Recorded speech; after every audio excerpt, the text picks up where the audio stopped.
Hello అస్సలం అయికం friends, welcome back to our channel Nasru's kitchen.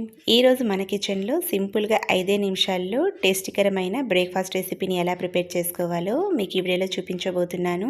So మనకి ఆకలేసినప్పుడు పొట్టకి హెవీగా కాకుండా సింపుల్గా తినాలనిపించినప్పుడు ఈ విధంగా సగ్గుబియ్యంతో రెసిపీని ప్రిపేర్ చేసి తిని చూడండి. టేస్ట్ అయితే చాలా బాగుంటుంది. అలాగే వేసవి కాలంలో ఎక్కువ చలవనిచ్చే ఈ సగ్గుబియ్యాన్ని మనము ఇలా ట్రై చేసామంటే ఇంట్లో వాళ్ళందరూ ఇష్టంగా తింటారు. మరి దీన్ని ప్రిపేర్ చేసుకోవడం కోసం ఒక బౌల్ తీసుకోండి. దీనిలో 1 కప్పు వరకు సగ్గు బియ్యాన్ని యాడ్ చేసుకోవాలి. ఇప్పుడు దీన్ని మనం 3-4 సార్లు బాగా కడిగి తీసుకోవాలి. సో దీనిలో ఉండే తెల్లటి పిండి పదార్థము పోయేంత వరకు 3-4 సార్లు కడిగి తీసుకోవాలి. ఇలా కడిగిన తర్వాత 1 కప్పు సగ్గు బియ్యానికి 1 కప్పు నీళ్ళని యాడ్ చేసుకొని నైట్ అంతా నానబెట్టుకోవాలి. ఇలాగ 8 అవర్స్ వరకు నానబెట్టుకున్న తర్వాత చూడండి మనకు సగ్గుబియ్యం అనేది ఎంత బాగా నానిపోయిందో.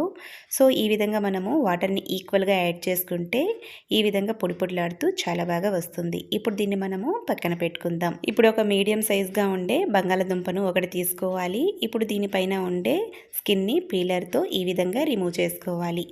ఇలా రిమూవ్ చేసుకొని దీన్ని మనము చిన్న ముక్కలుగా కట్ చేసి తీసుకోవాలి. సో చూసారు కదా, ఈ విధంగా చిన్న చిన్న ముక్కలుగా కట్ చేసుకొని ఇప్పుడు ఒక బౌల్ని తీసుకోండి. దీనిలో కొన్ని నీళ్ళను కూడా యాడ్ చేసుకోవాలి.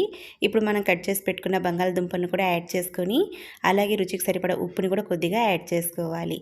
దీన్ని స్టవ్ పైన ఉంచి ఒక 3-4 నిమిషాల వరకు బాగా బాయిల్ చేసుకోవాలి.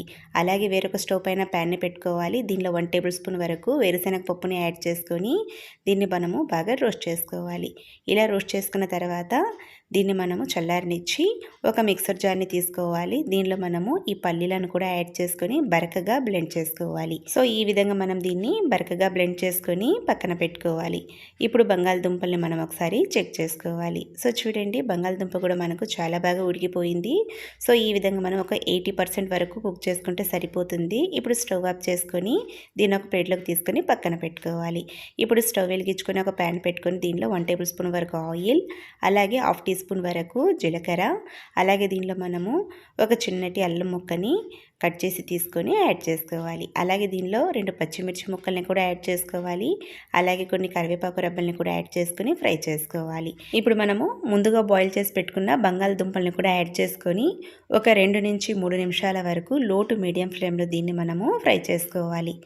ఇలా ఫ్రై చేసుకున్న తర్వాత మనము నానబెట్టుకున్న సగ్గు బియ్యాన్ని కూడా దీనిలోకి యాడ్ చేసుకొని లో ఫ్లేమ్లో ఉంచి దీన్ని ఒకసారి బాగా కలుపుకోవాలి. సో దీన్ని మనము 1 నిమిషం వరకు లో ఫ్లేమ్లో బాగా కలుపుకోవాలి. సో హై ఫ్లేమ్లో అనేది ఉంచకూడదు. సో మనకు ఇది అడుగంటుకుంటుంది. ఇలాగ మనం కలుపుకున్న తర్వాత బ్లెండ్ చేసుకున్న పల్లీల పొడి, అలాగే రుచికి సరిపడా కొద్దిగా ఉప్పు, అలాగే 1/2 టీ స్పూన్ వరకు కారంని యాడ్ చేసుకొని దీన్ని ఒకసారి బాగా కలుపుకోవాలి. సో మనం పల్లీల పొడి యాడ్ చేయడం వల్ల టేస్ట్ అనేది ఇంకా చాలా బాగుంటుంది. అలాగే ఇప్పుడు దీనిలో చాప్ చేసుకున్న కొద్దిగా కొత్తిమీరని కూడా యాడ్ చేసుకొని స్టవ్ ఆఫ్ చేసుకొని సర్వ్ చేసుకుంటే చాలా రుచిగా ఉండే సాబుదానా కిచిడి మనకు రెడీ అవుతుంది. సో 5 నిమిషాల్లో సింపుల్గా మనం దీన్ని బ్రేక్ఫాస్ట్లోకే కాదు ఎప్పుడు కావాలంటే అప్పుడు ఈజీగా ప్రిపేర్ చేసేయవచ్చు. సో ఈ వేసవి కాలంలో ఒకసారి సగ్గు బియ్యంతో ఇలా ట్రై చేసి చూడండి. మనకు ఒంట్లో ఉండే వేడిని తగ్గిస్తుంది, అలాగే ఒంటిని మనకు బాగా చలవనిస్తుంది. సో ఈ రెసిపీ మీకు నచ్చినట్లయితే ప్లీజ్ లైక్ చేయండి, షేర్ చేయండి. Bye friends.